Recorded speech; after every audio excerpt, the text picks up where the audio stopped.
40-year-old race buggy versus modern. This car used to be the best of the best back in 1985, but can it keep up with 4 decades of advancements? Well, today we're gonna go head to head and find out, and I think the results are gonna shock you. But first, let's go check them out. Now this is an RC10 which was released in the early 80s and then won the first IFMAR World Championships in 1985 in the hands of Jay Halsey. And this is a Jay Halsey re-release kit that we've built up. Now fast forward 40 years and we have the RC10B7 kit. And underneath the bodies, these cars have a lot of similarities. They're 10 scale rear wheel driven buggies that are meant for racing. But after 40 years of development and refinements, the B7 is drastically different than the original RC10. Now they're both using aluminum chassis, and this gold tub chassis on the RC10 is super iconic. And if you're old enough, you probably saw a lot of those back in the day. The RC10B7, it also has an aluminum chassis, but it's just an aluminum plate and then has different molded pieces attached to it to really optimize flex levels, its weight, and then extra durability. The B7 is also using a mid-motor setup, where the RC10 has the motor all the way in the back. The transmissions on these vehicles are also going to be drastically different. This is an original 6-gear transmission, and then it uses a ball differential that's fixed inside of the spur gear. It's wildly different than what the B7 comes with, this lay-down 5-gear transmission using a gear differential. The shocks are another big advancement, and these are bigger bore threaded body shocks. The way they're built is different. The way you adjust them is different. They're just wildly more updated over the original RC10 shocks. The B7 also uses a shorty battery setup. You cannot use a full-size stick pack in this, where in the original RC10, it would have been designed for a long full-size stick pack to go in line or across the chassis using those old NiCad packs. The suspension arms are also going to be drastically different, where on the modern car they use really long suspension arms, and the pivot points at the center are really close together, where on the RC10 these arms are pretty short and then the pivot points are really far apart, and you're going to find that also on the back. Adjustability is another massive difference, with the B7 just being wildly adjustable with so many different elements that you can change and adjust that you just can't on the RC10. And then the B7 is also going to be longer, it's wider, and it sits way lower than the original RC10. So to control some of the variables between them, we've outfitted them with very similar electronics. We're using the exact same Hobbywing 17.5 turn brushless motor in each of them. We're using the exact same 150C stock ProTech battery that just came out. We're also using similar Coyote ESCs in each. We're also using low profile aluminum case Metal Gear servos in each, and we've equipped both with transponders. One thing to note, when we built up the RC10, we used a Fast Eddie's bearing kit for the RC10 Classic, and not all bearings transferred over. So this has some bearings from the kit that fit, and then the ones that didn't fit, we're just using the bushings. And then the last thing to note is our body was custom painted by Rad RC Painting, and it looks absolutely phenomenal. We added all the decals that come with the kit to make it more replica-like how Jay would have had it back in the day. And the kit also includes these stripe decals if you just want to paint it blue and do it a little easier. But Marshall painted it all, and yeah, it just looks gorgeous.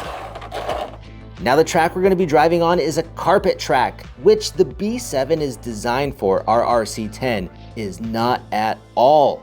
It was meant for loose dirt conditions. So to give it every advantage we can out on that carpet, we're going to do a few things. First, we're using the shorty pack in the forwardmost position, and then we've used double-sided sticky tape to hold it there. We also bought proper carpet tires. These are the Fuzzbite LP fronts and the Fuzzbite rears. These are the J Concepts Pioneer front wheels with the bearing. They're for the original RC10, and they come kind of wide. So in order to fit the narrow front tire on that wheel, we cut off the lip or the edge. These wheels also come with a couple of screw holes, so we pop some screws in there to mimic the front wheels on the Halsey car, which are black with white rears. And then the rear tires are the monos.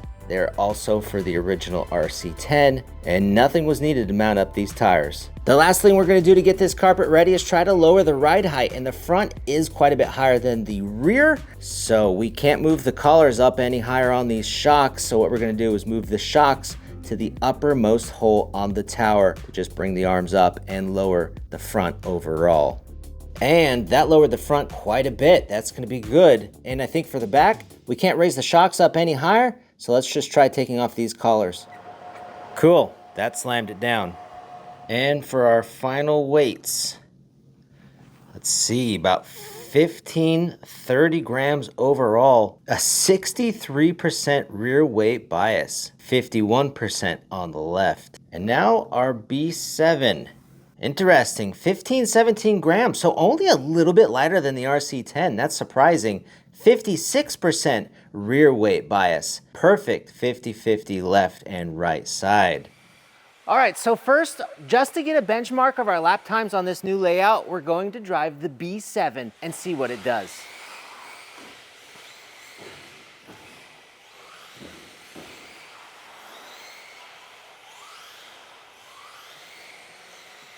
So I have very little time on this track. 21.5. And I think my laps have a lot of room for improvement. But we haven't crashed. That's all that matters.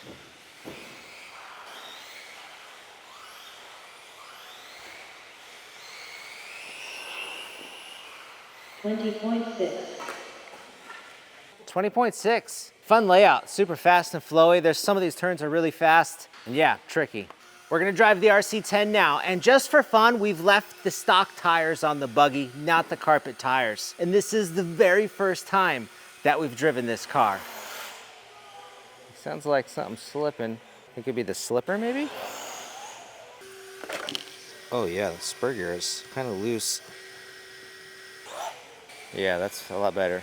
Okay, so we just experienced an issue. We realized when we went around the track, our transponder didn't read out the time. So we tried a different transponder and that didn't work. And we realized having the transponder in the middle of the chassis here did not register. Instead, we mounted the transponder on the side of the chassis and that finally picked it up. This chassis must be blocking the signal somehow.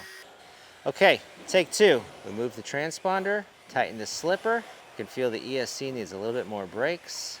I am nervous to say the least. It's landing these jumps pretty well.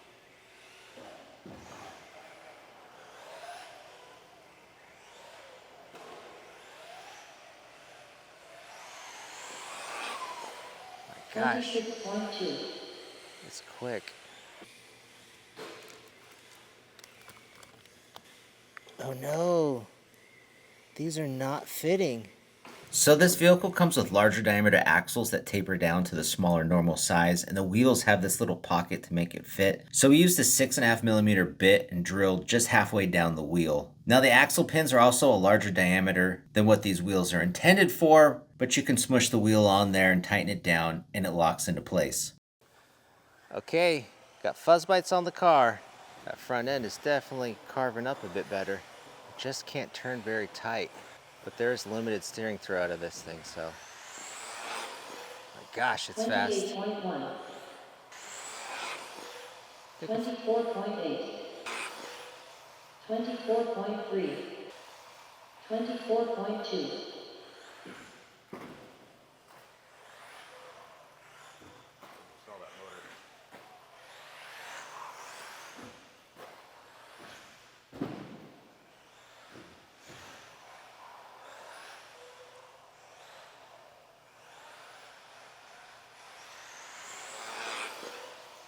23.6. 23.6, about 3 seconds. It's not bad considering how big the lap times are. Yeah, this car, I could get it down faster if I could just get these turns a little bit better. I mean, I've driven less than 10 minutes on this thing, so with a little bit of practice, I think I could take it a lot faster. So we've got Jonah from our marketing department, and we're gonna see how much skill plays into driving these cars on the track. I've got a lot of racing experience, and I believe Jonah has little racing experience, right? Very little. Yeah, okay. So he's gonna drive the modern B7, and I'm gonna race the 40-year-old RC10, and let's see how we do. On your mark, get set. go.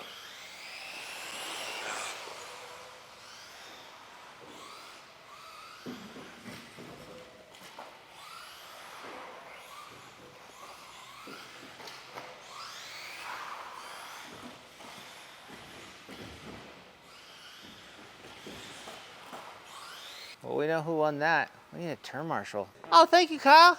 All right, on your mark, get set, go. Oh.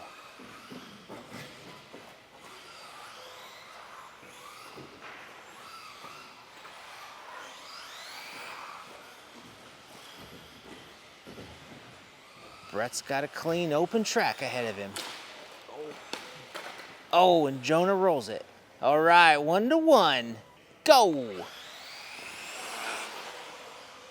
Dude, I think the RC10 is faster. It is just cooking. Ooh.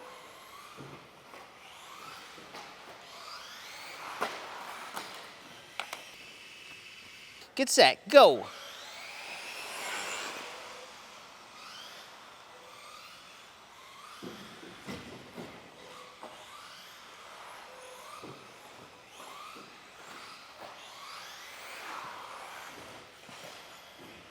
Ooh.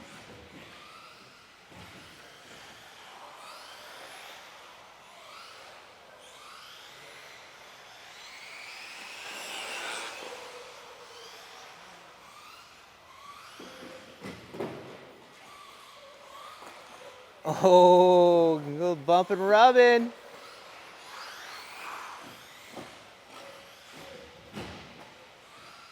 No. You want to switch? Sure. All right, we're going to switch it up. We're giving Jonah the 40-year-old car. This will be interesting. I'll give you a head start.